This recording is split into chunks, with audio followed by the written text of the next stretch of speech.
Padre Santo, gracias te damos porque tú eres bueno, porque tu misericordia es para siempre sobre nuestras vidas, Señor. Gracias porque cada día se renueva, de mañana en mañana. Y Padre, pedimos que en esta mañana, donde tu misericordia se renueva, Señor, tú nos abras nuestro entendimiento, nuestro corazón, nuestra percepción espiritual, Señor, para comprender las verdades de tu palabra. Que tu Santo Espíritu que mora en nosotros, Señor, haga una obra en nuestro corazón, Señor.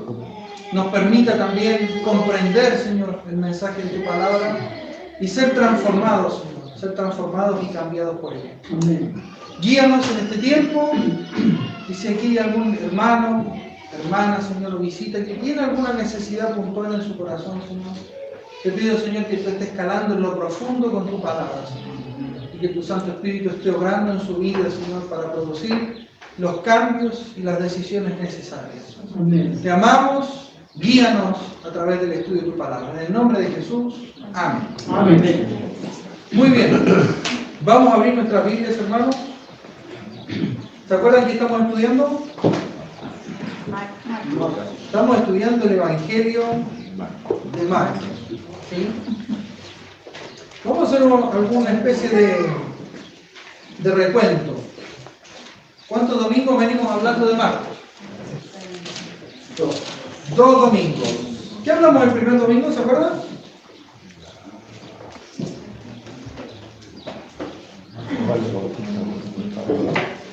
¿Cuánto? Marcos 1 del 1 al 13. ¿Qué nos dice Marcos 1:1?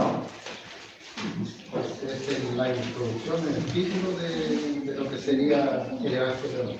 Muy bien. La predicación. Primero, predicación de Juan el Bautista. Primero, ¿qué es el Evangelio? ¿Es una persona? Muy bien. ¿Y qué quiere decir la palabra Evangelio? Una buena noticia. ¿Cuáles son los dos títulos que tiene Jesús? Marcos 1:1. Cristo e Hijo de Dios. Jesús es el Mesías, Jesucristo, y Jesús es el Hijo de Dios. O sea, básicamente Marcos capítulo 1 nos presenta los primeros versículos quién es ese Mesías y quién es el que anticipa o prepara el corazón de las personas para la llegada del Mesías. Juan dice, yo soy una voz que clama en el desierto. En otras partes le preguntan, ¿tú quién eres? ¿Eres tú el Mesías? ¿Eres el que hemos estado esperando? Él dice, no, yo no soy el Mesías, no soy Elías, no soy el profeta, solo soy una voz que clama en el desierto y prepara el camino del Señor. Ahora, ¿cómo Juan preparaba ese camino? ¿Se acuerdan? Predicando y bautizando. ¿Salvaba el bautismo de Juan? No. ¿Qué hacía? Los preparaban. Preparaban los corazones, porque era un bautismo de arrepentimiento. Entonces Juan decía, ¿sabes qué? Después de mí viene uno más poderoso que yo los bautizo con agua, los preparo, pero viene uno que los va a bautizar a ustedes con el Espíritu Santo. O sea, un bautismo que muestra algo de afuera, externo, porque es preparativo, pero el bautismo que hace Jesús en el Espíritu es una transformación interior. Es una transformación revitalizadora desde adentro hacia afuera. Después hablamos de la tentación de Jesús. Hablamos que la tentación de alguna forma prefiguraba que el ministerio de Jesús iba a tener ciertas oposiciones. Versículo 14, también Juan precedió a Jesús tanto en la predicación, pero también como en su arresto y muerte. O sea, desde el principio el Evangelio te está diciendo Jesús va por el mismo camino. Porque Juan, como dijimos justamente en la enseñanza del miércoles, Juan, él fue de alguna forma, se convirtió en el mensaje que él predicó. ¿Sí? Predicaba uno que va a venir, él tiene que menguar, de esa forma él predicó a un Mesías que vendría, que iba a bautizar en el Espíritu Santo, que iba a ser encarcelado y que iba a ser entregado. Eso era básicamente lo que los profetas decían en el Antiguo Testamento. El profeta Isaías principalmente, y Juan terminó convirtiéndose exactamente en el mensaje que predicaba. No como el Mesías, sino para preparar y anunciar la venida de este Mesías. Y en el versículo 16 al 20, ¿qué es lo que ocurre?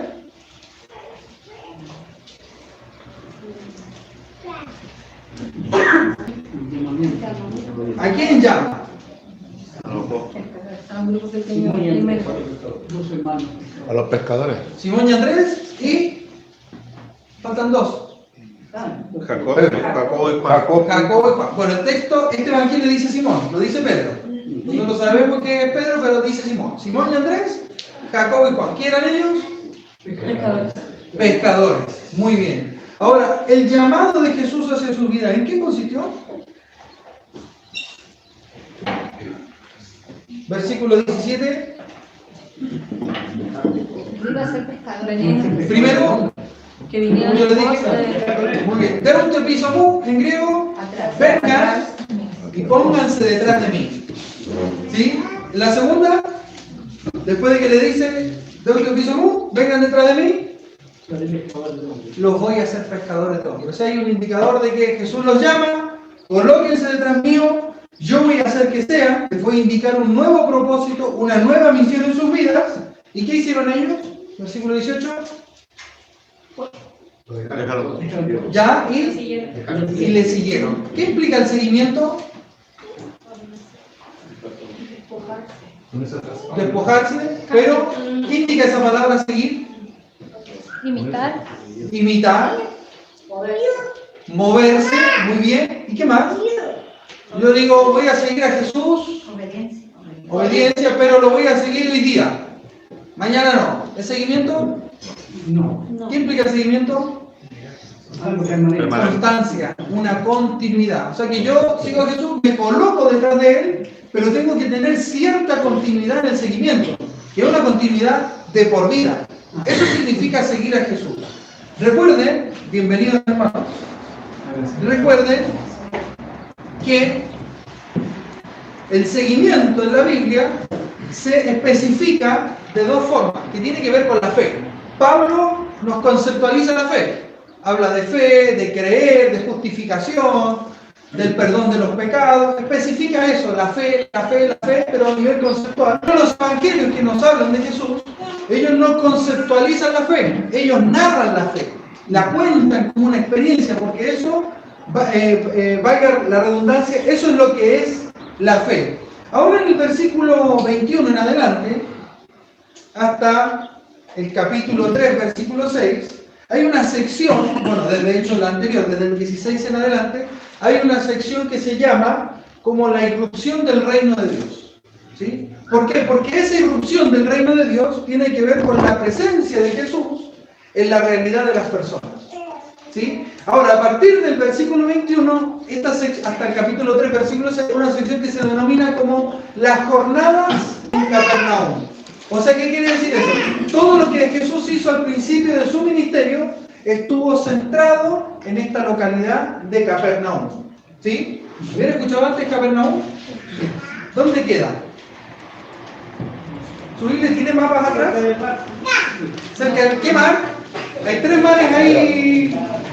Hay tres. Está el mar Mediterráneo, está el mar de Galilea y está el mar Muerto. ¿Cuál de los tres mares? Galilea. ¿Dónde está el mapa? A ver. El de Galilea está al norte. El norte. La de arriba. Más arriba. Ese es el mar Muerto. ¿Lo encontraron? Bien. Ese lugar, el mar de Galilea, esa zona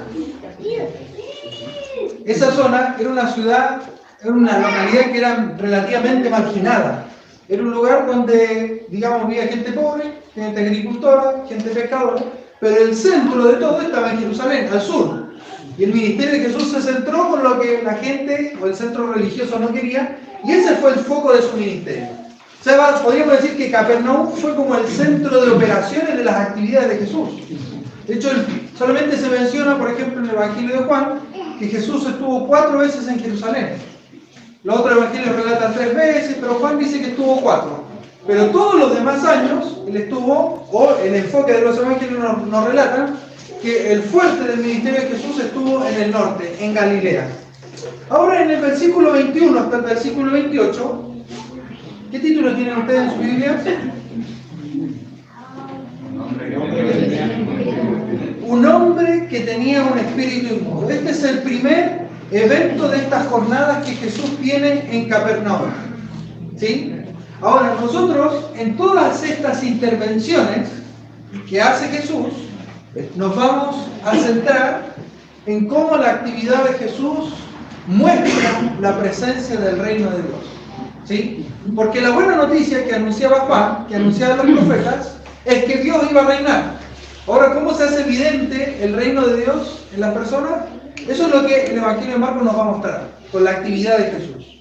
Ahora, cuando estaba estudiando Marcos capítulo 1, versículo 21 al versículo 28, me surgió una pregunta antes de abordar este texto. Y esta pregunta tiene que ver con algo bien íntimo y personal de cada uno. ¿Somos verdaderamente libres? Hay cosas que nos tienen atados y oprimidos y no nos permiten crecer y relacionarnos con Jesús. Hay cosas que son cadenas, podríamos decirlo de alguna forma, que nos tienen esclavizados a algo y no podemos experimentar libertad en nuestra vida. Ahora, esas ataduras están relacionadas con personas, con cosas, con hábitos, con quizás lugares, sistemas o también formas de enseñanza.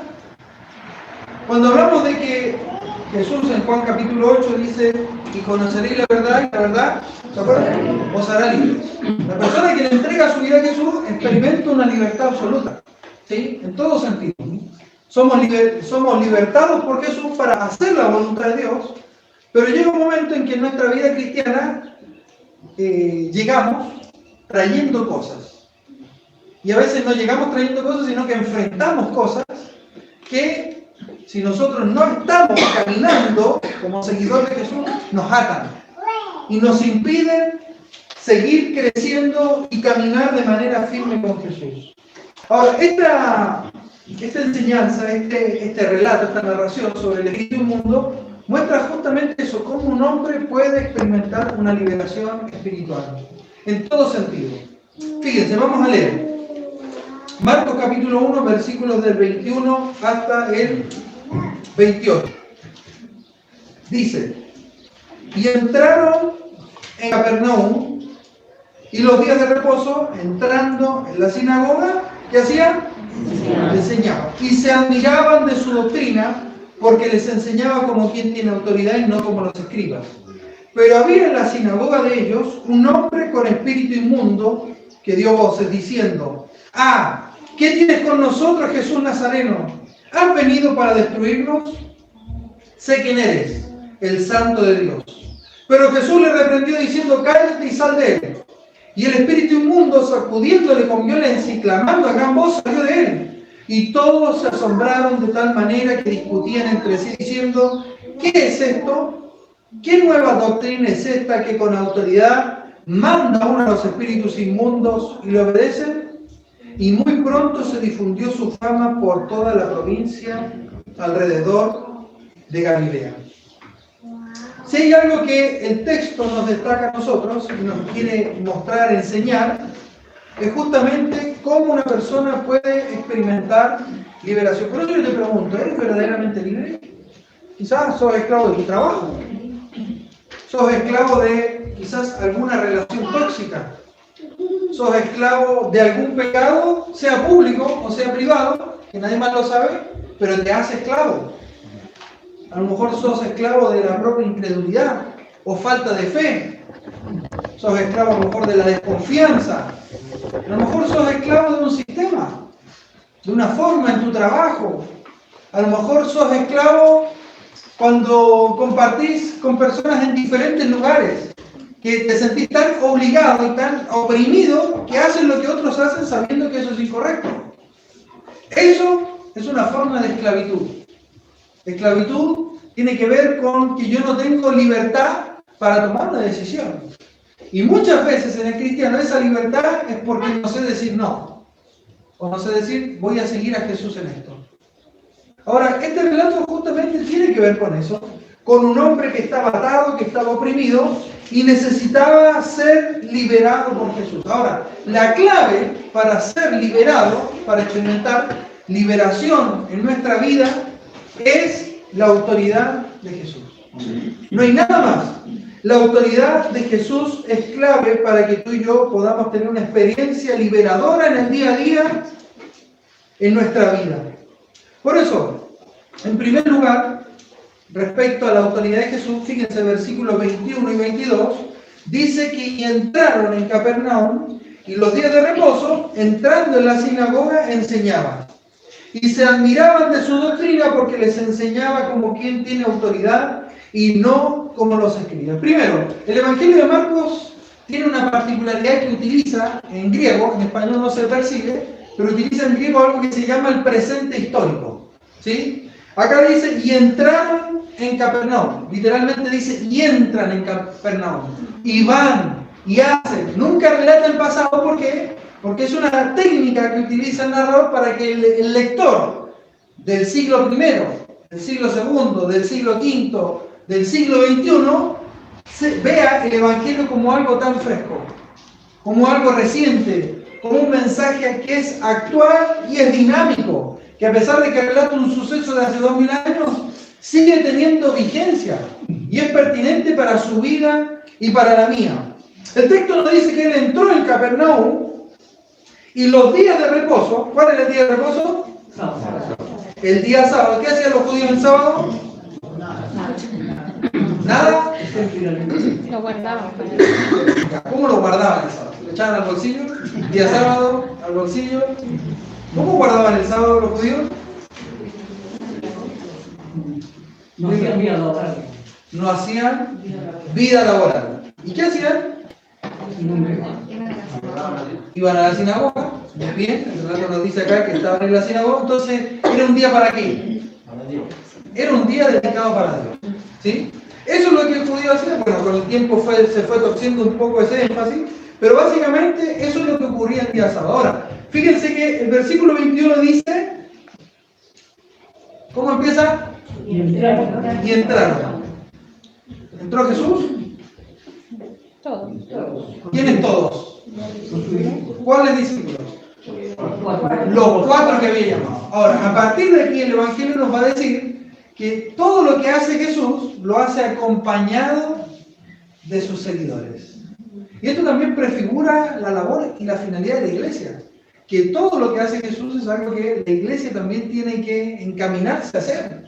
En cumplir con la misión de Jesús. Por eso Jesús le dice, vengan, acompáñenme, vamos juntos a realizar esta misión. Y ahí dice que entran en la sinagoga, en Capernaum, los días de reposo, entró en la sinagoga, ¿y qué es lo que hacía Jesús? Él estaba enseñando.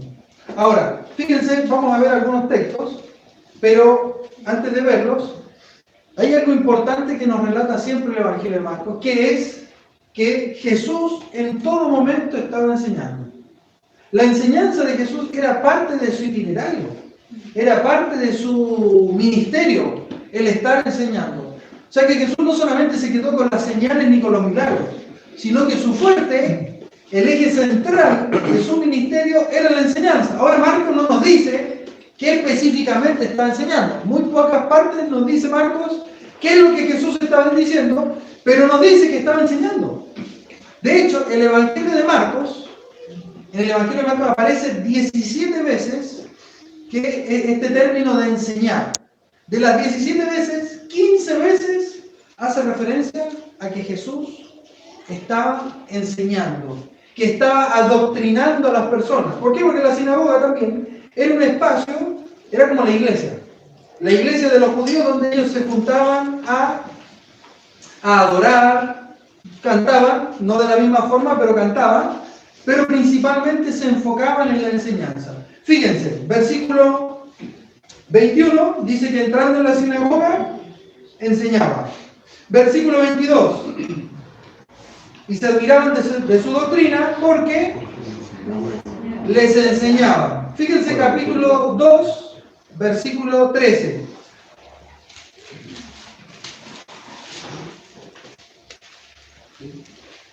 ¿Quién lo lee? Después volvió a salir al mar y toda la gente venía a él y les enseñaba. Y les enseñaba. Muy bien. Capítulo 4, versículos 1 y 2.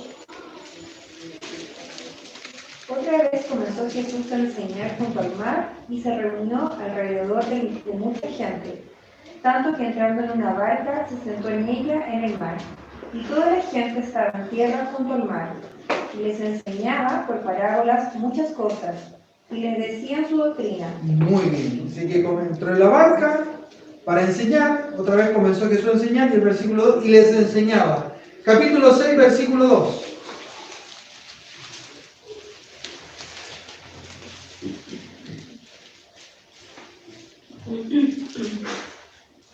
Y llegado el día de reposo, comenzó a enseñar en la sinagoga, y muchos, oyéndole, se admiraban y decían: ¿de dónde tiene estas cosas?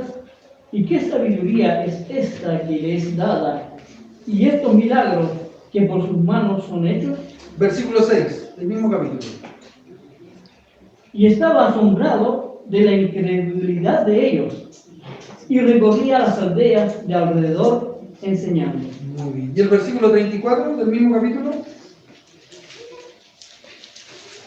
Y salió Jesús y vio una gran multitud, y tuvo compasión de ellos, porque eran como ovejas que no tenían pastor, y comenzó a enseñarles muchas cosas. Muy bien. O sea que todo lo que el evangelista nos está mostrando, que la enseñanza era algo esencial en el ministerio de Jesús. Por eso se va a ver en todo el evangelio, estos son algunos textos, que en cada momento, en cada circunstancia, Jesús estaba enseñando. Ahora, ¿qué es lo que sorprendió a las multitudes? Con la doctrina que él enseñaba. ¿Ya? ¿Pero qué? ¿Era solamente la doctrina? La autoridad. Enseñaba como alguien que tiene autoridad. ¿Qué se les viene a ustedes en la mente cuando decimos que alguien enseña con autoridad? Que sabe lo que está diciendo. Viene de Dios, Conocimiento. conocimiento, sabe lo que está diciendo. ¿Qué más reside la autoridad? ¿Los escribas y los fariseos sabían? ¿Qué hacían los escribas? ¿Ustedes saben lo que hacían los escribas? Como la verdad. Ya, escribían, pero ¿qué escribían? Escribió sus propias leyes de ellos. Ya, aparte de escribir sus propias leyes, ¿qué hacían ellos? No las cumplían. Aparte de no cumplirla, pero ¿cuál era? Porque estamos hablando de que dicen que hablar con autoridad tiene que ver con saberla, ¿sí? Que sabía que conocer y convivirla. Pero los escribas sabían la Biblia, Transcribía los libros. transcribían. O sea, grandes copias de la Biblia que nosotros tenemos hasta en la actualidad, manuscritos, que obviamente después se traducen y se escriben así en papel como en Biblia, en un libro. Mucho de ese trabajo era hecho por escribas. O sea, tenían una copia, estaba el escritor original, después venía otro y escribía, después esa copia se hacía viejita y tenían que conservar lo que estaba contenido, entonces el escriba iba y hacía la copia. Y necesitaban enviar una copia a otra localidad, entonces iba el escriba y escribía. O sea, era toda su vida dedicado a escribir, a escribir, a escribir. Era tanto que ellos prácticamente se transformaron en intérpretes. Ellos sabían cómo interpretar la escritura. Porque estaban tan adoctrinados, era su gaje, era su oficio, que ellos eran personas letradas, no eran desconocidos. Ahora, la autoridad de Jesús, algo clave dijo Rodrigo ahí atrás. ¿Cuál era la clave de su autoridad? Que vivía la palabra. Que vivía la palabra. Fíjense que la autoridad de Jesús respecto a la enseñanza nos está enmarcando este relato. Fíjense, versículo 22. Y se admiraban de su doctrina porque les enseñaba como quien tiene autoridad. Y versículo 27. Y todos se asombraron de tal manera que discutían entre sí diciendo: ¿qué es esto? ¿Qué? Y con autoridad. Doctrina. Que con autoridad manda aún a los espíritus inmundos y le obedecen. Ahora, cuando hablamos de la autoridad de Jesús, que va a ser un tema que se va a desarrollar a lo largo de todo el Evangelio de Marcos, es lo que Él nos está mostrando, que la autoridad de Jesús, en primer lugar, reside en su enseñanza. La autoridad de Jesús en tu vida y en la mía reside en la enseñanza de Jesús. Ahora, La autoridad de la palabra de Dios debe ser primaria y fundamental en nuestras vidas. Ahora, me llama la atención que este suceso de que hubo un espíritu inmundo ocurrió justamente en un espacio religioso, en una sinagoga, donde supuestamente todo es perfecto, donde todo está bien, pero lo que Jesús nos está diciendo, ¿sabes qué? La iglesia es solamente, el edificio es solamente un espacio. En el espacio no hay nada nuevo, no hay nada mágico. Lo que realmente tiene el peso en una iglesia es la enseñanza de Jesús para nuestras vidas. Ahora, considerar la enseñanza de Jesús en nuestra vida es el primer paso liberador en nuestra vida. Si tú eres esclavo o esclava de algún hábito, si eres esclavo o esclavo de alguna persona, si eres esclavo o esclava de tu trabajo, del deporte, de malas relaciones, de malos hábitos, de malos lugares, déjame decirte que el primer paso, el fundamental e inicial en tu vida y en la mía para seguir la enseñanza de Jesús. No hay liberación si la enseñanza de Jesús viene. No hay liberación aparte de las palabras de Jesús. A veces decimos, voy a buscar consejo en otros. Tengo buenos amigos en mi familia. Liberación aparte de las palabras de Jesús. Los consejos apoyan. Los amigos te abrazan, te acompañan, pero jamás producen una liberación. No es la familia. Hay quien te dice, yo soy esclavo, no sé, del trabajo, porque soy muy trabajólico. Entonces dice, voy a hacer un viaje. Y me voy de viaje, y se me pasa lo trabajólico cuando voy de viaje, pero cuando llego, ¿qué pasa? Vuelvo a ser esclavo de mi ritmo de trabajo. Vuelvo a ser esclavo. No digo que no hay que trabajar ni nada, sino la actitud de uno de enfrentar un trabajo. Cuando el trabajo se transforma en el principio, el medio y el fin de tu vida y la mía. Debo decirte que un viaje no va a romper esa atadura. No te va a traer liberación para dejar de ser esclavo. No lo son los terapeutas. No lo son los psicólogos. No lo son los terapeutas ocupacionales. No lo son los psiquiatras. No lo son los neuros. Ellos no son la solución para que tú experimentes una libertad espiritual. Los profesionales, ¿qué hacen? Te ayudan, te dan herramientas para identificar, pero las soluciones que ellos brindan no son, digamos, las más pertinentes. ¿Sí? No traen una liberación real a nuestras vidas. No son los profesionales de la salud. No es el tarot ni el horóscopo. No es la adquisición. A veces dicen, no, si yo tengo una casa o cambio el vehículo, yo creo que ahí las cosas se van a solucionar. Y después comprar la casa y te das cuenta que el problema no es la casa, que sos vos y soy yo. Y decir, no, otra casa, no, me tengo que mudar a otro lugar. Y resulta que no es otro lugar, porque a donde tú y yo vayamos, el problema, la atadura espiritual, la sigues llevando contigo. Conozco hermanos que me dicen, ¿sabes qué? Tengo a alguien en especial que amo mucho en el Señor, y me dice, ¿sabes qué? Estoy cansado de esto, otro. Y es de Santiago, y me dice, quiero cambiar un poco de vida, me siento aprisionado acá. Me dice, me voy a dar un viaje. ¿A dónde te vas a ir? No, me quiero ir a Canadá. Después no, me quiero ir a Estados Unidos. Después no, me quiero... ¿Y qué vas a hacer allá? No, voy a trabajar. Le dije, ¿sabes qué? Tú estás huyendo de ti. Sos esclavo de tus hábitos, de tu forma de vivir, de tu forma de pensar. Estás huyendo de Dios, porque es un cristiano, estás huyendo de Dios. Y al final, donde tú vayas, Dios va a estar ahí. Y el problema no es Dios, el problema eres tú. Algo te ata, algo te tiene amarrado, aprisionado, pero resulta que un cambio de estilo de vida sin Jesús no va a producir liberación. En ningún caso va a producir liberación. Ni siquiera la iglesia nos va a liberar, hermano. Ni siquiera la comunión entre nosotros. El primer paso liberador es considerar la enseñanza de Jesús. Por eso que Jesús, cuando comienza su actividad, ¿sabe cómo él atraía a la gente en Marcos? ¿Por qué traía a la gente? ¿Qué es lo que atraía a la gente? ¿Los milagros? No necesariamente. Marcos nos dice que era la enseñanza de Jesús, es lo que hacía que la gente se volcara a él. Después él lograba porque las señales, los milagros, o esas exhibiciones de poder, ¿qué es lo que hacían? Respaldaban la autoridad de su mensaje. Pero a fin de cuentas, lo que a la gente lo llamaba la atención de Jesús, tenía que ver con su enseñanza. Por eso, hermanos, yo Los desafío, porque Dios me ha desafiado y Dios nos desafía en esta hora, a que las palabras de Jesús estén presentes. No piensen en dejar hábitos, algún tipo de mala forma de vida, una adicción o una persona. No lo puedes dejar si dejas el mensaje de Dios de lado. O sea, no puedo pensar en ser libre de algo si no dedico tiempo a orar, si no dedico tiempo a estudiar la Biblia, si no dedico tiempo a que Dios me hable. A veces pagamos 30.000, 40.000, 50.000 pesos por una sesión con un psicólogo para que nos escuche y nos diga qué solución nos va a dar, y tenés tu Biblia en tu casa, y ya la compraste y es gratis. Y si no tenés Biblia en tu casa, te metes en internet y buscas una Biblia. Pero está gratis. No necesitas pagar, es gratis.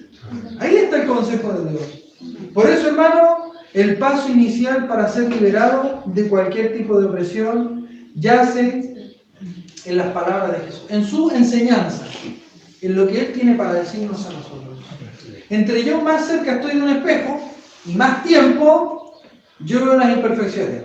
Me afeité más acá, aquí me faltó afeitarme. Recuerdo que una vez salí con un antiguo jefe que tenía. Terminamos el horario de colación, invitado a almorzar en su casa, y de ahí salimos medio apurados a la empresa a trabajar. Y cuando salimos, yo estaba sentado en el asiento de atrás, y lo veo él por el espejo que me estaba hablando, y tenía esta parte afeitada y esta no. Pero salió tan rápido que no se dio ni cuenta. Tomó, se pasó a un lado, vio la hora y salió disparado. Pero se dio cuenta cuando ya estaba manejando. Ahora, cuando nosotros nos miramos más al espejo, nos vamos dando cuenta, no me faltó afeitarme acá, un poquito acá, tengo un grano, tengo una espinilla, un punto negro, y todo lo que se nos ocurra, ¿sí? Pero Santiago nos dice a nosotros que la Biblia es como ese espejo, donde yo necesito mirarme. Entonces, si yo me miro de pasadita en la Biblia, no, va a estar todo fabuloso. Y si busco soluciones, si yo la miro rápido, ¿sabes qué? Voy a encontrar que la Biblia no tiene soluciones para mi vida. Por eso yo necesito detenerme y decir, el paso inicial es la enseñanza de Jesús. Es la autoridad de su enseñanza. Pero segundo, no es solamente la autoridad de su enseñanza. Fíjense el versículo 23 hasta el versículo 26. Dice, pero había en la sinagoga de ellos un hombre con espíritu inmundo que dio voces diciendo, ah, ¿qué tienes con nosotros, Jesús Nazareno? ¿Has venido para destruirnos? Sé quién eres, el Santo de Dios. Pero Jesús le reprendió diciendo, cállate y sal de él. Versículo 26. Y el espíritu inmundo, sacudiéndole con violencia y clamando a gran voz, salió de él. Luego de esta importante puesta en escena que hace el evangelista sobre la importancia, sobre la autoridad de la enseñanza de Jesús, nos dice que el relato que hubo un hombre, apareció un hombre con un espíritu inmundo. ¿Sí? Otro evangelio dice que apareció un espíritu con un demonio. ¿Sí? Más o menos la idea se entiende de lo que el evangelista nos está diciendo, pero una cosa a resaltar, y que nos llama la atención respecto a la presencia de un hombre con espíritu inmundo dentro de una sinagoga, primero es que muchas veces los problemas de opresión espiritual que hay presente o que pueden haber en tu vida, muchas veces surgen dentro de las mismas iglesias, del círculo interno, del sistema religioso, no de relacionar con Jesús, sino de un sistema religioso. Muchas veces comienza así. Segunda señal de por qué aparece un espíritu inmundo en la sinagoga, y al comienzo del Evangelio de Marcos nuevamente se resalta esta idea que el reino de Dios siempre va a tener una confrontación desde su comienzo. Jesús empezó con oposición en su ministerio, y déjame decirte que las opresiones y ataduras en tu vida son una oposición para nuestro crecimiento. Pero Jesús nos dice, ¿sabes qué? Van a estar presentes, y tú y yo tenemos que enfrentarlas. A veces decimos, no, soy esclavo de una mala relación con una persona. Mis hijos, mi jefe, mi esposa incluso, lamentablemente, en algunos casos ocurre de esa forma. Entonces uno dice, ¿sabes qué? Mejor me voy a quedar callado, me voy a aguantar. Y uno que hace, acumula resentimiento, ira, enojo y no dice las cosas. Lo que Jesús te está enseñando a lo largo de todo el Evangelio es que tú y yo no tenemos que hacerle el quite a los problemas. Hay que enfrentarlos. hay que enfrentar el problema. Jesús en ningún momento le hizo aquí a un espíritu inmundo, ¿sabes qué? Más espiritual, mejor me voy a un lado, no quiero tener problemas, me voy. ¿Sabes qué? Hay alguien que está hablando mal, no sabes qué, mejor me callo. Alguien me dijo algo, no sabes qué, mejor me callo. No, hay que enfrentar el problema. Fue lo que Jesús hizo. Y en este caso hizo exactamente lo mismo. Imagínense, además, el escenario en que ocurrió esta escena, en un espacio religioso, Jesús dijo, no, hay que enfrentar el problema. Ahora, esta posesión demoníaca, dentro de la sinagoga era como la iglesia del siglo XXI, un hombre con espíritu inmundo dentro de la sinagoga refleja muchas veces la realidad que ocurre en nuestra iglesia. ¿Le ha pasado a usted que a veces llega a la iglesia y llega con una intención incorrecta? A lo mejor viene con un peso en su corazón, a veces llega enojado. ¿Ha llegado enojado a la iglesia? ¿O me ha pasado a mí nomás? ¿Ha llegado enojado a la iglesia? ¿Ha discutido con su esposa, su esposo, llegando a la iglesia? A mí me ha pasado. ¿O soy el único? Soy el único. Rodrigo, olvídenme. Si soy el único, no olvídenme. ¿Me entiendes? A veces uno llega con una actitud incorrecta a la iglesia. A veces uno está pensando en cualquier cosa, en el partido de ayer, estoy pensando en que después va a jugar no sé quién, Coquimbo, La Serena, o el asado, o yo estoy pensando en lo que va a pasar el día lunes. Entonces yo vengo con una actitud incorrecta en mi corazón. Y ese hombre con espíritu inmundo dentro de un espacio de adoración, dentro de una iglesia, aparece con un salvaguardando que él estaba un hombre endemoniado, pero eso nos habla de llegar incorrectamente a la iglesia. ¿Ahora eso está mal? ¿O llegamos todos? ¿Está mal? Somos pecadores. Dios conoce nuestra pecaminosidad, conoce nuestra debilidad, y justamente en este espacio, con este hombre, Dios hace algo. Y también prefigura que Dios quiere hacer algo en tu vida y en la mía cada vez que nos juntamos acá. Por eso no es un centro social la iglesia. No es un centro de ser amistad. ¿Se da? Por supuesto. Tenemos que ser amigos, somos hermanos en Cristo, nos amamos, tenemos que reír, tenemos que compartir. Hay algo que se llama la koinonía, el compañerismo. Pero el foco central es ser transformado por Jesús. Para eso nos congregamos, para conectarnos con Jesús y que Él nos transforme. Eso es lo que es esencial en nuestra vida. Ahora, volviendo al relato, dice que entró un hombre con un espíritu inmundo. En la antigüedad, hablar de un espíritu o un demonio, muchas veces se utilizaba ese concepto de espíritu inmundo. O sea que todo lo que era opuesto a Dios era considerado como algo sucio, como algo corrompido, como algo que tiene carencia de limpieza, de pureza o de higiene. Y muchas veces este concepto está plasmado en muchos, o en la realidad de nuestros hermanos, o en nuestra misma iglesia. Y que a veces llegamos incluso hasta, no solamente con problemas, a veces, yo recuerdo por ahí un par de veces que cuando era joven, iba a la reunión de jóvenes en la iglesia, y a veces, después de la reunión de jóvenes, nos íbamos a la casa de alguien, a compartir, a comer algo, a ver una película, pero no faltaba el jovencito o la jovencita que después de la reunión de jóvenes, cuando hacemos juntas, ahí se mostraba realmente cómo era y quién era. Y llegamos los jóvenes, todos aplaudíamos, todos cantábamos, algunos enseñaban, pero después cuando nos íbamos a la casa de alguien, todo esto en Santiago, eran las 10 de la noche, 12 de la noche, a veces 2 de la mañana, y ahí nos dábamos cuenta realmente quién eran los que seguían a Jesús y quiénes no, quiénes estaban de adorno o estaban porque los obligaban a ir, y ahí realmente saltaba quién era uno y quién era el otro.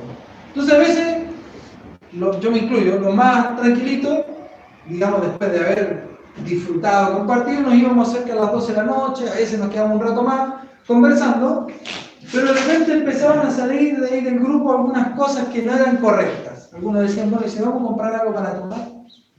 Entonces yo me decía, bueno, si venimos a la reunión de jóvenes, y ahí después la música, y ahí nos vemos hasta mañana, pero después el día domingo llegábamos con los ojos cargados de sueño, pero llegábamos a la iglesia Y ahí nos sentamos y resulta que la persona que tenía que estar ahí acompañando la guitarra era el que tuvo la idea de ir a comprar alcohol en la esquina, en la noche anterior.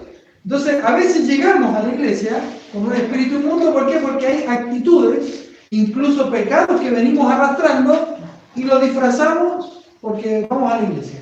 Entonces aquí no pasa nada.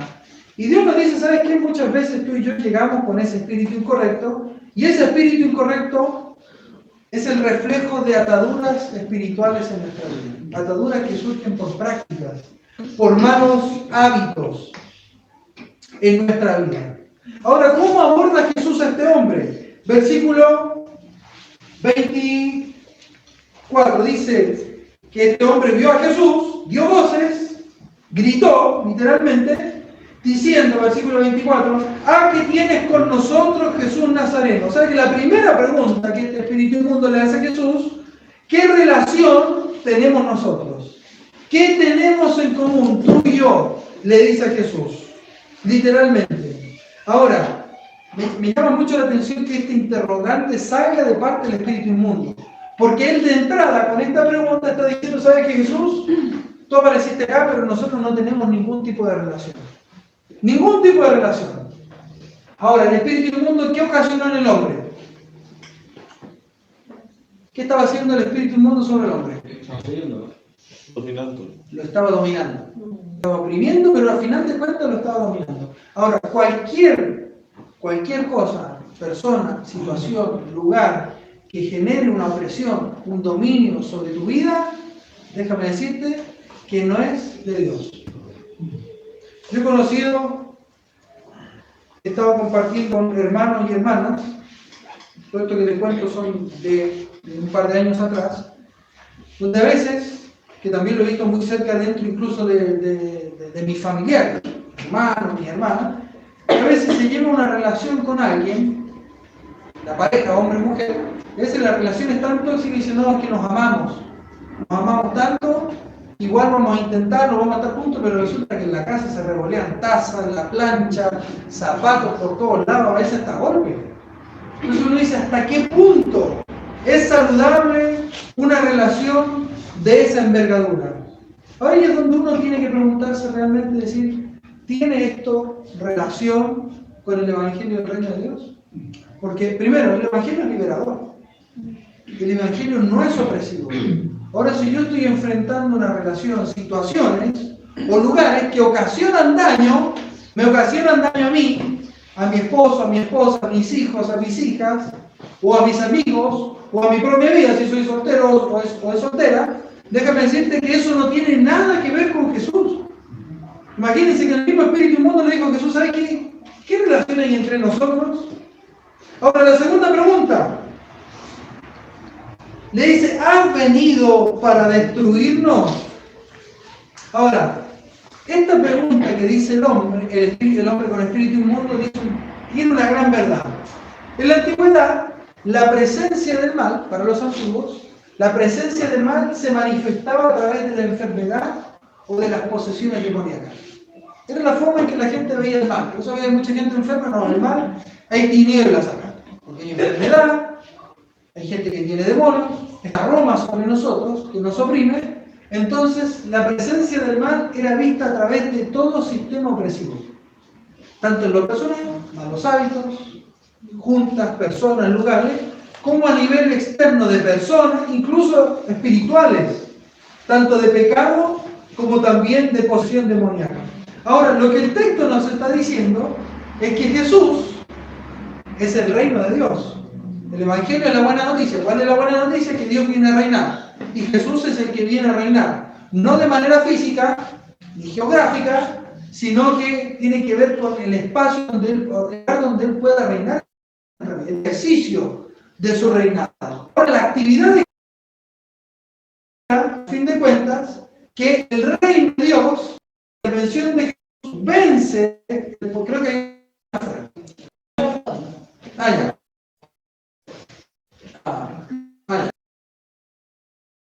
¿No? Perfecto. El presente en la Jesús, vamos a mandar al segundo. al segundo emisario, al segundo apóstol, para Pedro, para Simón, Andrés. Falta Santiago. Falta Santiago, Jacobo y Juan. Entonces, lo que nos está mostrando es que Jesús, su presencia, vence el reino de las tinieblas. ¿Sí? Ese muchacho varias veces acá lo hemos invitado a pasar al baño, pero ha hecho más estragos que cosas.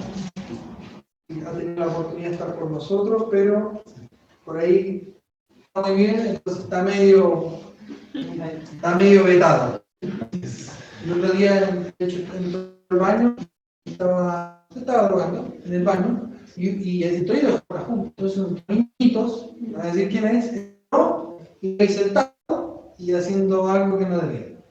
Entonces, después le llamamos a la volvió a entrar y también volvió a hacer algo parecido, entonces ya, por favor, más que todo para cuidar a nuestros niños, ¿sí? Pero bien, volvemos al texto, ¿sí?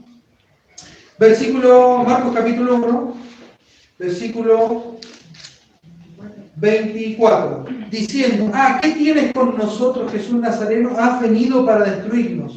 Sé quién eres, el Santo de Dios. Ahora se produce una especie de antítesis, porque el hombre tenía un espíritu inmundo y Jesús es reconocido como el santo, como el consagrado de Dios.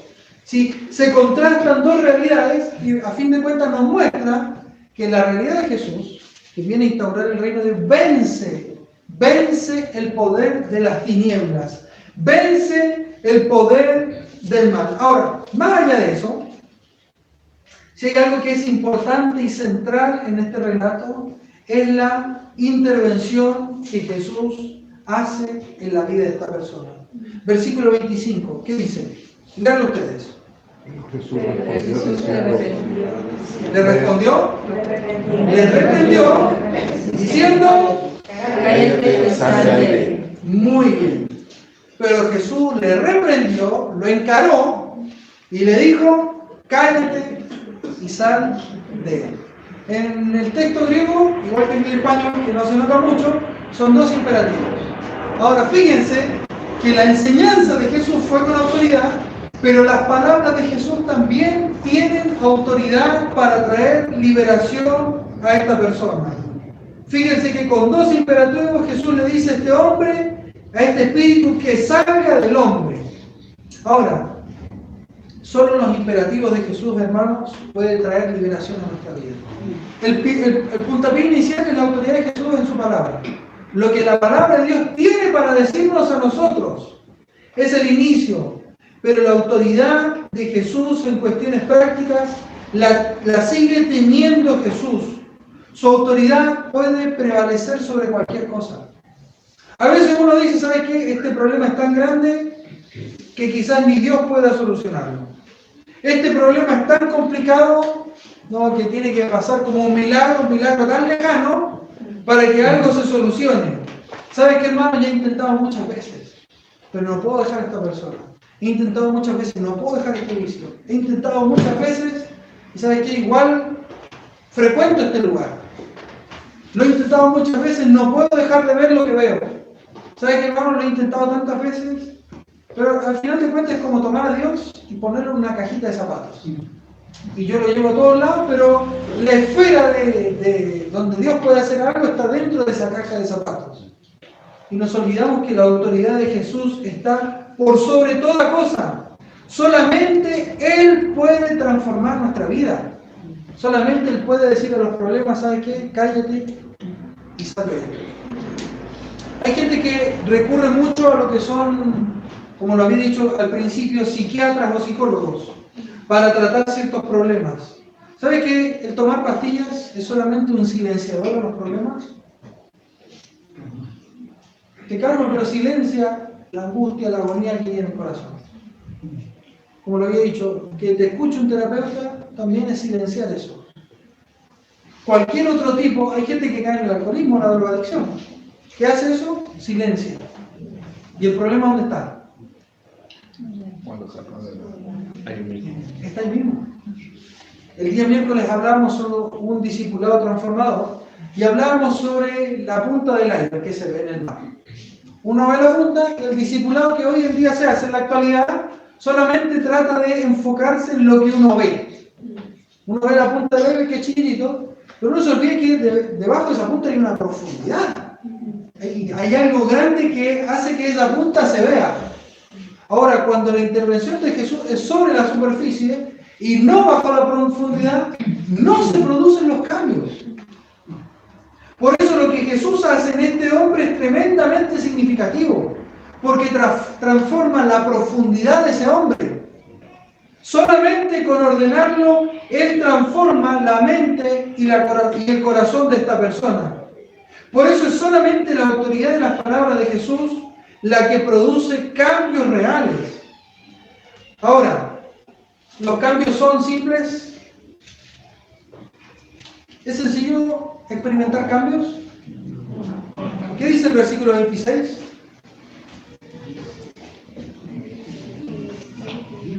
Y el espíritu inmundo salió de él. El espíritu inmundo le sacudió con violencia y clamó y gritó nuevamente y salió de él. ¿Sabes qué? Los cambios muchas veces van a ser duros. Es difícil desarraigarse de un hábito. Así como un hábito se genera en años, y los hábitos no se generan en días, los hábitos se convierten en hábitos a través de los años, de la práctica continua, así como toma años, de la misma forma muchas veces cortar con esos hábitos, cortar con esas ataduras o esas apresiones, posiblemente nos va a tomar mucho tiempo. Ahora, si uno quiere erradicarlo de una, ¿sabe qué? Muchas veces va a producir algo violento, algo fuerte, algo controversial en tu interior.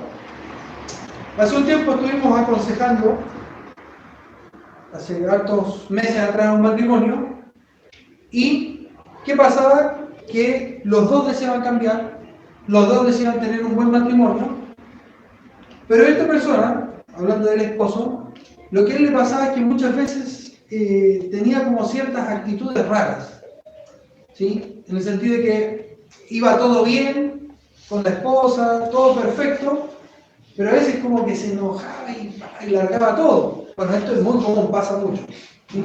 Y que nadie se siente identificado porque no estoy hablando de ninguna de acá. A veces se enojaba y daba vuelta a todo, como dicen en Argentina, se rechiflaba y tiraba todo y no quería saber nada. ¿Y qué pasaba? Es que justamente el cambio que él estaba experimentando iba muchas veces en contra de él. Porque él en muchas ocasiones tenía que negarse a sí mismo, tenía que renunciar a cosas. Habían cosas que él tenía que ser confrontado en su corazón desde su interior, y él estaba tan acostumbrado y tan negado que el cambio lo irritaba. El cambio, la transformación lo ponía mal, al punto que muchas veces se ponía de esa manera agresivo. Y déjame decirte con esto, que los cambios muchas veces van a ser duros, muchas veces van a producir dolor en tu vida y en la mía, pero son cambios que van a traer una verdadera libertad en nuestra vida. Por eso las palabras de Jesús son transformadoras, no son superficiales. Jesús no sanó o no liberó a este hombre del espíritu inmundo y después no se ve más adelante que Jesús tuvo que liberarlo nuevamente. No hay testimonio en la Biblia que dice que este hombre volvió a estar endemoniado. ¿Por qué? Porque el cambio fue radical, fue rotundo. Ahora, el centro de ese cambio fue Jesús. Fíjense el versículo 23. Versículo 23, sí. Dice, pero había en la sinagoga de ellos un hombre con espíritu inmundo, y ¿qué dice? Dio voces, o sea que gritó. Y versículo 26.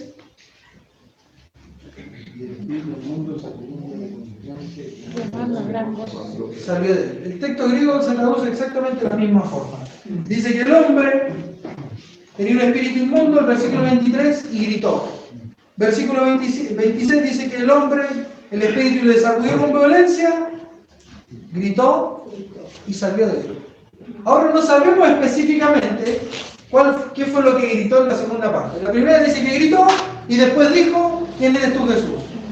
Y después dice que gritó y el espíritu inmundo salió de él. Ahora, entre esos gritos, fue un grito de clamor, un grito de pena, un grito de tristeza, un grito de aflicción, ¿saben quién está en medio? Jesús. Eso no importa el clamor que tú tengas hoy en día. Si Jesús está en medio de ese clamor, déjame decirte que va a haber liberación. No importa las lágrimas, no importa el sufrimiento. La Biblia no te dice que no vas a sufrir. Al contrario, Jesús dice, ustedes van a ser afligidos. Van a tener dolor, sufrimiento, aflicción, los van a perseguir. Son promesas. Promesas negativas para nosotros, pero para Dios es fructífero. Porque en ese sufrimiento, entre un grito y el otro grito, está Jesús ahí. Eso es lo importante, que Jesús esté en medio y solamente Él puede producir esos cambios. Por eso es importante la autoridad de Jesús en su enseñanza, pero también la autoridad de Jesús en sus palabras y acciones. Ahora es difícil muchas veces ver a Jesús actuando, porque Dios nos dice que veamos con ojos espirituales. Dice, ¿cómo Jesús me va a ayudar con esto? Es remontarse a la fe, es entender la vida a través de la fe. Ahora yo te pregunto, ¿qué protagonismo tiene Jesús en tu vida? ¿Tienen o qué lugar tienen sus palabras en lo profundo de tu corazón? Solo las palabras y acciones de Él nos pueden hacer verdaderamente libres, no otra cosa. No un sistema, no pastillas, ni medicación, ni personas, ni tratamientos, ni lugares, ni viajes, solo Jesús.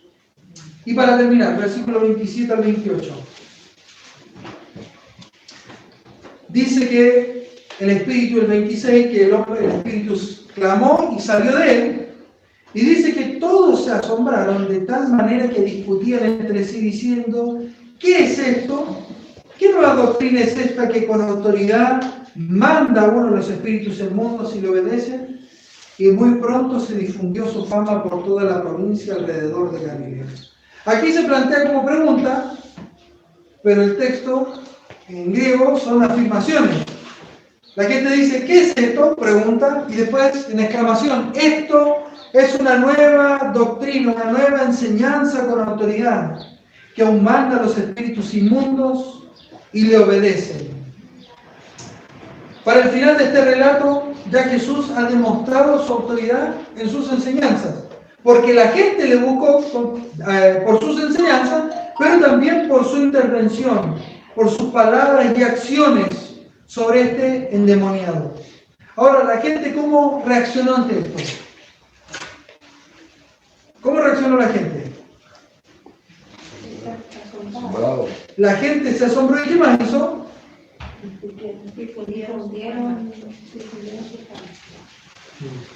Y se difundió su fama. Ahora, lo que esta gente hace es otro aspecto de la autoridad de Jesús. Primero, Jesús muestra su autoridad en su enseñanza. Segundo, Él muestra su autoridad en sus palabras y acciones. Pero ahora, la autoridad de Jesús necesitaba ser reconocida. ¿Sabes que esta gente reconoció la autoridad de Jesús? Y hay algo que yo veo que es muy similar en algunas ocasiones y muy diferente en otras a lo que le pasa a la iglesia en el día de hoy. Veo que la iglesia ha perdido la fascinación, ha perdido el asombro, ha perdido la expectativa por lo que Jesús puede hacer. Es como que Jesús, sabemos que hay una distancia de 2000 años, pero Jesús está tan lejano que tú y yo nos hemos dejado de asombrar acerca de lo que Jesús puede hacer en nosotros.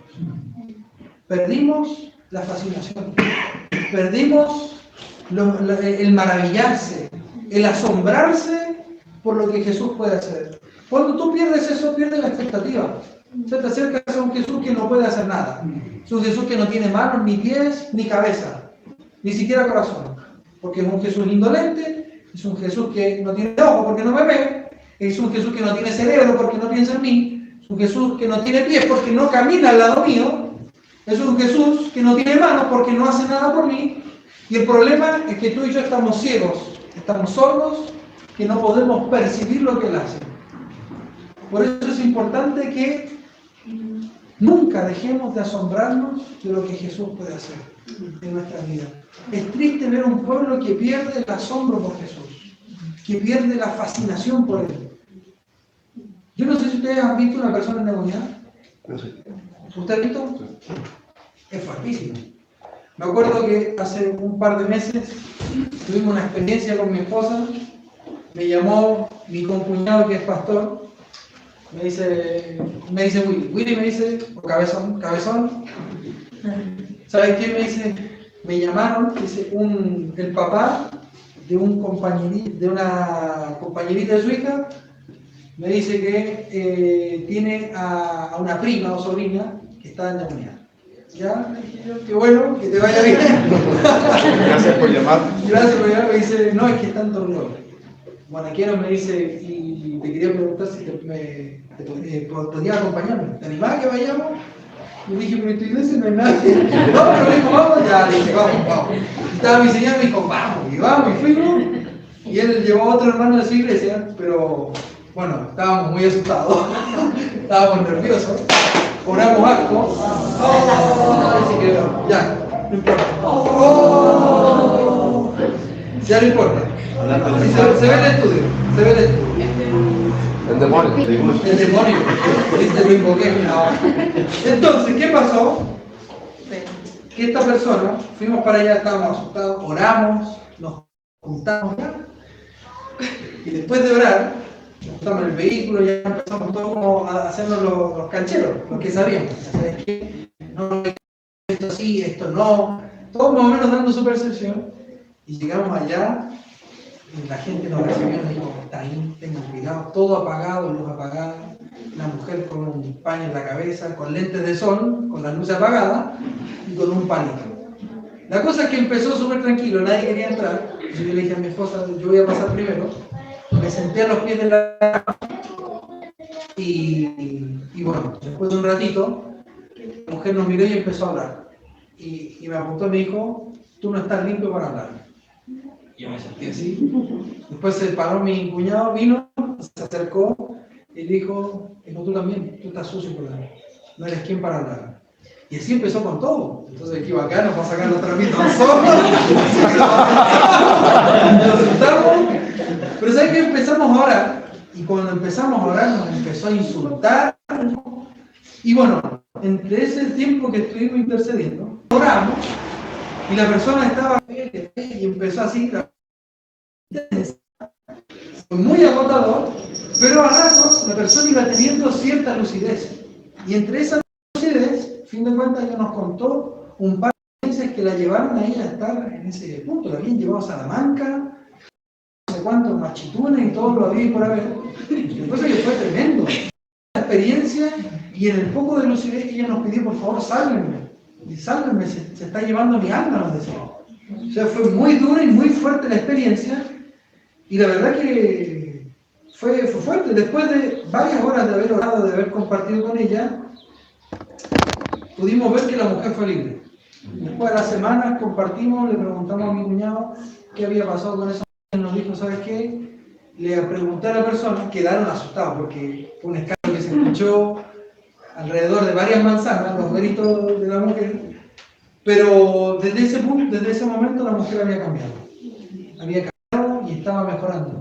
Habíamos visto que... Disculpe, le hago una consulta y al otro día, ¿cómo quedó? Al otro día quedó... ¿Usted agotado? No, quedamos agotados, quedamos muy cansados, cansados, sí. Quedamos medio estresados, medio nerviosos. Me acuerdo que la noche yo no pegué un ojo, los dos ojos así en el techo, y no había forma, no me podía dormir. Pero fue muy fuerte la experiencia, pero esa mujer experimentó una liberación. Ahora, nosotros, esa experiencia más allá de ser fuerte, por ahí uno se plantea ciertas cosas y uno dice, no, ¿para qué vamos a ir? ¿Para qué vamos a ir? Vamos a perder el tiempo. Y por ahí uno pierde un poco el foco, pierde un poco ese asombro de lo que Jesús puede hacer. Yo sinceramente fui y no pensé que esa mujer iba a ser libre, y que a veces uno va hasta con cierto escepticismo, no va a pasar nada. Y realmente Dios hizo algo, yo quedé sorprendido. Porque cuando llegamos a como nos fuimos, y después lo que la familia nos dijo a los días y a la semana, o sea, hubo un cambio tremendo. Y yo decía, Señor, perdón por perder esa expectativa de que tú puedes hacer algo. Yo decía relatos de personas liberadas por demonios de hace 2000 años, y yo me dice, bueno, eso fue antes, no ahora. Pero sigue pasando, son cosas que siguen ocurriendo. Por eso, una de las cosas importantes que se ve en esta multitud es que la multitud pudo reconocer la autoridad de Jesús. No perdieron el asombro, al contrario. Ellos mismos se preguntaron, ¿qué es esto? Versículo 27. Es una nueva doctrina, porque con autoridad manda aún a los espíritus inmundos y ellos le obedecen. Ahora, todas estas acciones respaldaron la autoridad de Jesús. Ahora, si hay un contraste con los escribas, es que los escribas, ellos eran personas que, hay un texto que dice en Marcos capítulo 6, y el 7 dice que los escribas de labios honraban a Dios, pero su corazón estaba lejos. Ahora, cuando hay un corazón que honra a Dios, las acciones reflejan esa honra, porque uno vive de acuerdo a lo que Dios nos dice. Pero cuando no hay un corazón que honra a Dios, obviamente cuando no hay un corazón que honra a Dios, nuestras acciones van a ser muy diferentes a nuestras palabras. Por eso Jesús enseñaba con autoridad, porque no solamente honraba a su Padre, sino que Él hacía las obras de su Padre. Ahora, ¿qué nos muestra esto?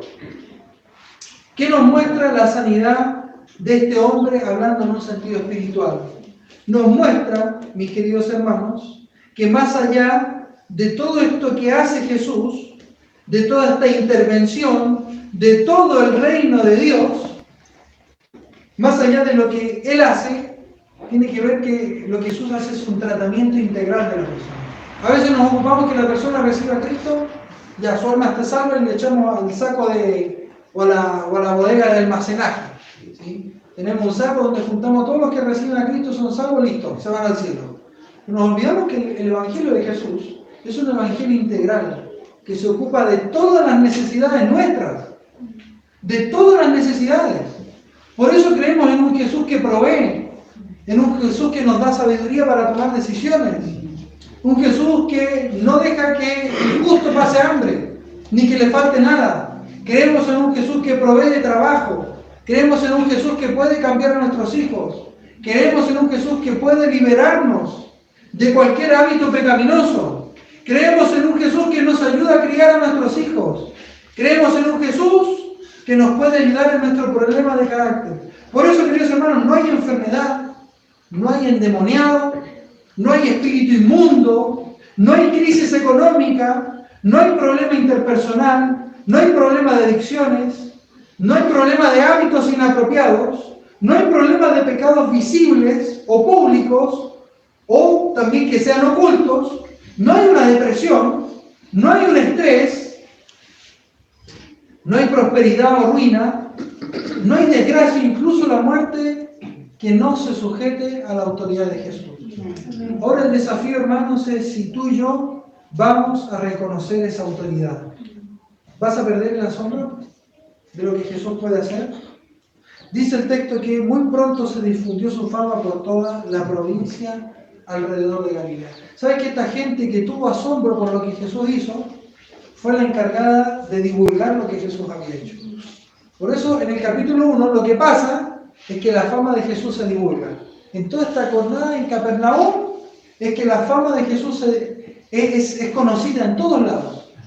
Pero no fue solamente por el mismo Jesús, sino fueron por aquellas personas que fueron testigos, que lo vieron, que no dejaron de asombrarse, que cada vez que decían Jesús está en la casa de Simón enseñando, o está en la montaña, o está a la orilla del mar, la gente iba, porque la gente iba con una expectativa acerca de Jesús, de lo que Él podía hacer en nuestras vidas. Ahora yo te invito, querido hermano y hermana, a que seamos desafiados. ¿Cómo nos vemos nosotros frente a la autoridad de Jesús? ¿En qué medida reconocemos la autoridad de su enseñanza en nuestras vidas? ¿Somos verdaderamente libres? ¿Necesitas experimentar liberación? Recuerda que los imperativos de Jesús no tienen ningún obstáculo. No hay nada que pueda interponerse a lo que Dios quiere hacer en tu vida y en la mía. ¿Y en qué medida nosotros reconocemos la autoridad de Jesús? ¿Somos espectadores pasivos? ¿O somos aquellos espectadores activos que quieren caminar con Jesús? Por eso la invitación que Jesús hace, ven, ponte detrás de mí y sígueme. Y todo lo que Jesús hizo, sus discípulos le iban acompañando. ¿Sabe que Jesús siempre trae buenas nuevas en nuestra vida? Recuerdo el libro de Apocalipsis que fue escrito para cristianos perseguidos por Roma, y en la visión Juan dice, cuando ve a Jesús, el mismo Jesús dice, he aquí, yo hago nuevas todas las cosas. Y lo que Jesús hizo con este hombre fue hacer algo nuevo. Y Dios puede hacer algo nuevo contigo y conmigo. Vamos a ver. Bendito Padre Celestial, gracias te damos, porque tú eres bueno y porque tu misericordia, Señor, es para siempre. Gracias, Dios, porque tú siempre deseas hacer algo nuevo en nuestras vidas, Señor. Y te pido, Señor, que esa novedad de vida que sea presente, vívida, Señor, en cada uno de mis hermanos. Te pido por todos mis hermanos presentes, y me incluyo, Señor, para que tú veas en nuestro corazón y que podamos reconocer en nuestro corazón que tenemos necesidades, Señor, que tenemos opresiones, cosas que nos atan, que nos oprimen, tenemos hábitos que nos hacen esclavos, pero, Señor, necesitamos ser verdaderamente libres. Permítenos, Señor, reconocer tu autoridad de tu enseñanza, la autoridad de tus palabras, de tus acciones sobre nuestra vida, y que nunca, Señor, perdamos el asombro, la fascinación y la expectativa por lo que tú puedes hacer en nuestras vidas. No queremos perder el asombro, Señor. Al contrario, no queremos ser espectadores pasivos, sino activos. Queremos seguirte y queremos, Padre, asombrarnos cada vez que tú haces algo. Y, Padre, que tu autoridad sea siempre la que direccione nuestras vidas. Y quiero también, Señor, en esta hora también hacer una invitación. Si hay alguien de aquí que dice, ¿sabes qué? Me gustaría ir detrás de Jesús. La verdad que primera vez que quizás escucho acerca de Jesús, y la verdad que quiero seguir a este Jesús. Quiero que Él me cambie, me transforme. Y déjame decirte, si tú tienes ese deseo, Jesús te está invitando a que te coloques detrás de Él y le sigas. Eso se llama una fe. Pero para experimentar esa fe, tú tienes que dejar cosas. Tienes que, primero, reconocer que eres un pecador, que por tus pecados estás separado de Dios, y que por muchas cosas buenas que tú hagas vas a seguir siendo un pecador. No cambia tu destino. Pero tienes que reconocer que Jesús vino a morir en la cruz por tus pecados. Él pagó una deuda que era tuya y que era mía. Y tú tienes que apropiarte de esa verdad. Creer en Jesús. Dile en tu corazón, reconozco que soy pecador. Creo que Jesús murió en la cruz por mis pecados. Le reconozco. Quiero que me salve, Jesús. Perdona mis pecados. Y de ahora en adelante quiero ponerme detrás de ti. Quiero seguirte. Quiero que tu reino sea presente en mi vida. Quiero que tú seas el rey de mi corazón. Quiero que me salves, pero quiero que reines en mi vida. Dile así en tu corazón. ¿Hay alguien que le dijo a Jesús en esta hora, sálvame? Solamente levanta tu mano y bájalo. Solamente quiero orar contigo. ¿Hay alguien que tomó esta decisión hoy y le dijo, Jesús, sálvame? Amén. Que Dios te bendiga. Puedo ver tu mano. Puedes bajar. ¿Hay alguien más que le dijo, Señor, sálvame? Yo quiero que me cambies. Dios te bendiga. Puedo ver tu mano. Puedes bajar. ¿Hay alguien más que le dijo, Jesús, ¿sabes qué? Hay cosas que me están atando. A lo mejor, Señor, creo que llevo años o llevo un tiempo creyendo que estoy detrás tuyo. Y la verdad que no estoy caminando detrás de ti. Estoy fuera del camino. Pero quiero subirme a esa senda y caminar contigo. ¿Hay alguien que le dijo a Jesús, sálvame? En esta hora, ¿alguien más? Dios te bendiga. Dios te bendiga. Puedo ver su mano. ¿Sabes que esta salvación que Jesús nos da es una salvación que no se erradica? Si tú en este momento le entregaste tu vida a Jesús, la Biblia dice que su Espíritu viene a vivir en tu corazón y en el mío. Y ese Espíritu no se va nunca. Tú puedes pecar, puedes equivocarte, pero Jesús está ahí para acompañarte, para perdonarte, para guiarte. Y la Biblia dice que nos da el derecho de ser sus hijos. Ahora lo único que tú tienes que hacer es esforzarte cada día para caminar detrás de Jesús. Padre, gracias. Y te alabamos, Señor, por estas personas que hoy forman parte de tu reino. Bendícelas, Señor, que hagan sentirse amadas por ti, abrazadas por tu gracia en todo momento. Gracias por este tiempo. Oramos, Señor, en el nombre de Jesús. Amén.